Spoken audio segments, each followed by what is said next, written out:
Okay, next up is orbit, and now is when things start to get pretty exciting. So I will follow the procedure, import a file. So file, import file, which can also be Command I.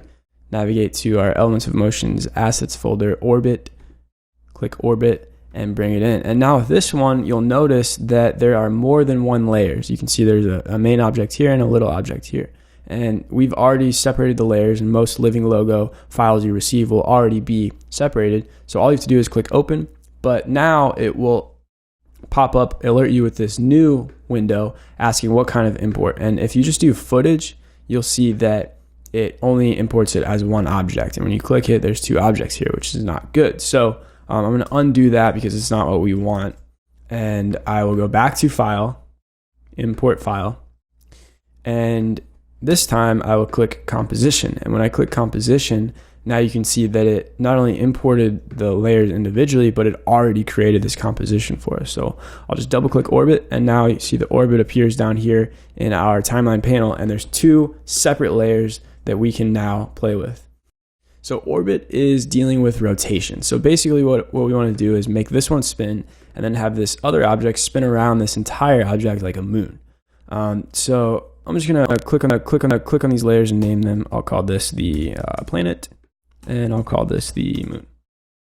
Okay, cool. So now, just like we accessed the transform properties in the other layers, I will click on this layer and I will twirl down to access the transform properties. And this time we are dealing with rotation. So I want it to start here. Sounds good. So I will click the stopwatch to add a keyframe at 0 seconds in time for 0 rotation. Now I'll move forward in time to, let's say, 4 seconds.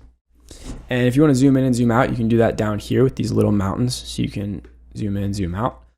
And once I'm at 4 seconds, I will set another keyframe, which I can do by simply dragging left, or I can type it in. I'm going to drag left because I'm not really sure how much. I know I don't want that much. So that sounds good. Let's just do, let's do 90. Okay, so now if I click play, this middle planet is spinning, but this other one is still. So if I click this and I do the same thing, so I'll go to 0 seconds in time, add a keyframe for rotation for 0 degrees, move forward in time to 4 seconds, and then I want this one to spin a lot. So I'm gonna move this, let's call it, let's do 360. So I could move all the way up to 360, and you'll see with this, once I hit 360, this will actually become 0, and this will become 1 because it's a full rotation. So if you know you're gonna do a full rotation, you can simply you can just click 1 here, and it has the same effect. So now this goes from 0 rotation to 1 full rotation. So you can see this is moving really quickly. If I click this, you'll see that it's spinning very quickly. But the issue is that we want this to spin around this planet. So now, a really cool feature of After Effects is called the anchor point. The anchor point is basically what tells this layer what to rotate around or what to scale from. So, if I mess with the scale right now, you can see that it's also getting bigger from that center. So all I have to do if I want to change what it's rotating around is change the anchor point. So I can either do this a couple ways. I can either click the anchor point and move these values individually, but then that moves the object away from the anchor point, or I can simply use my anchor point tool. So I'll go up here to my tool bar. So far all we know is the selection tool. This is what you use most of the time.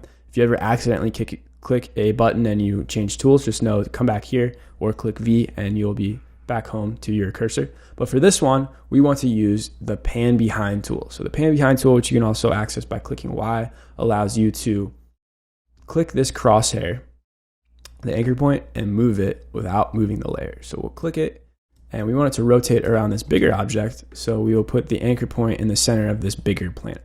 And now when I scroll forward in time, you can see that this little object is rotating around this bigger object as the bigger object rotates a little more slower. So it is a really cool feature of After Effects. You can do a ton of cool stuff with this. So that is Orbit.